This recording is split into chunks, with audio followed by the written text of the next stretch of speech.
And surprise, surprise, we're casting some Starcraft 2 today. It's going to be a pro-Korean matchup. Spawning over at the 8 o'clock position of this new map, we have NEXSickness. He is our blue Protoss player. Down here over at the 5 o'clock position, we have IMMvP. This should be a really cool matchup. There is so much hype around this particular game, guys. It should be a really exciting match for me to cast. I hope you guys enjoy it. I really like NEXSickness. I'm a big fan of his. He's still got that NEX tag. Now it's ZenX. I don't even know if he's a member of ZenX, or still at all associated with that clan or Nex or anything. But he's a pretty sick Protoss player. He showed off some really cool Immortal Warp Prism micro some months ago. It's just a replay that really stands out in my head. I put it up on my channel around Christmas time. And that particular game just got so many views because of this crazy Warp Prism Immortal micro that NEXSickness showed us. So I wonder if he's going to show us some, something else creative here today. He's actually scouting quite early with his probe. Scouting after his pylon, not after his gateway, which is pretty common on 4-player maps. This is actually Antigua Shipyard, or Antiguan Shipyard. It's a new map. I'm not actually sure if it's in the current ladder pool or if it's more of a tournament map. I would assume that it's in the ladder pool because I'm pretty sure this is actually a ranked match off the Korean server. So this is a brand new map. Maybe we can do a quick map tour in the minute. Nothing too exciting going on in MVP's base. Sickness here gets all the scouting done and only was able to harass this SCV, making the barracks for a moment. So NEXSickness now putting down his first gateway. You've got a reasonably large, well, you know what, actually I can't even say that. This is a very medium-sized or even small main base. There's this smokestacks over here. You can hide tech. You can hide drops if you're going on the offensive here. As we have the two assimilators actually going down at the same time, and the orbital command morphing in. I'm wondering about it looks like the Marine took out that poor probe. Someone must have. There's a kill here, right? Yeah, one worker lost. That probe did get taken out a moment ago.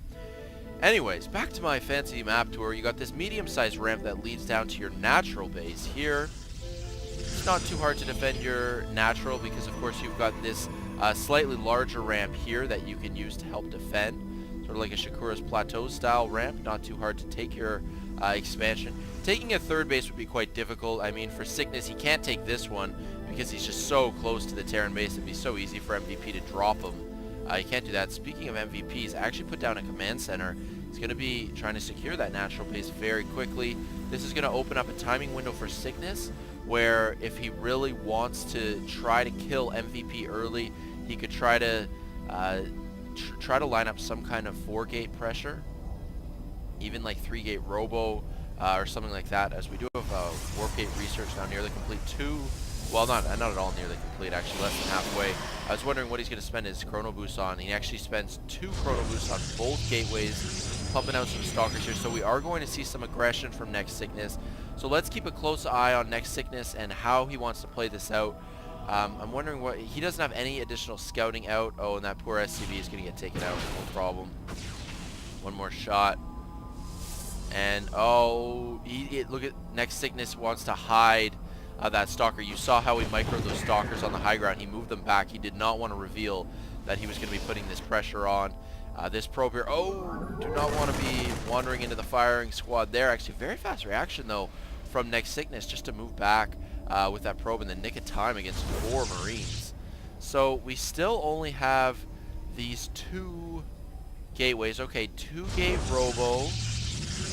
And is he going to produce anything else from these gateways? It doesn't look like it before warp gate research is complete. That probe did get taken out, unfortunately. And NEXSickness stalkers now moving into the base of IMMvP, focusing down these Marines one at a time, trying to micro the weakened stalker back, but unfortunately it does get taken out. Some of the SCVs heading off the line as well, just to take some damage and deal whatever damage they can as well to these stalkers. Poking in, leading with that stalker that has some health left. This stalker here is actually very damaged. We're going to see how this pressure continues and if it works. I mean, once this bunker's up, there's going to be just going to make it that much harder here for NEXSickness. 2 sentries on the way as well. So 2 warp gates, and now NEXSickness here at like 6:45, he is going all in. He's going 4-gate robo, and he has no intentions of picking up an extra base. He's doing his warp prism micro. I love it. This is what I was talking about. I certainly haven't seen this replay, but this is what I was talking about in that Christmas time. I was NEXSickness against oh man, I don't remember who he went up against, but he is crazy warp prism micro, so we're going to see how he utilizes that in this game here. It seems like MVP's even kind of worried about the potential for Dark Templar, and well, I mean, this missile turret will still be kind of useful in zoning this warp prism as well.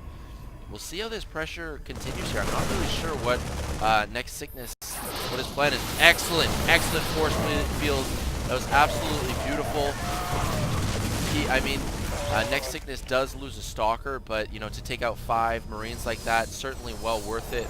Mule's raining down here at the natural, while MVP just pumps Marines out of 4 racks. Not getting any upgrades from his engineering bay, just using that for the missile turret. Oh my god.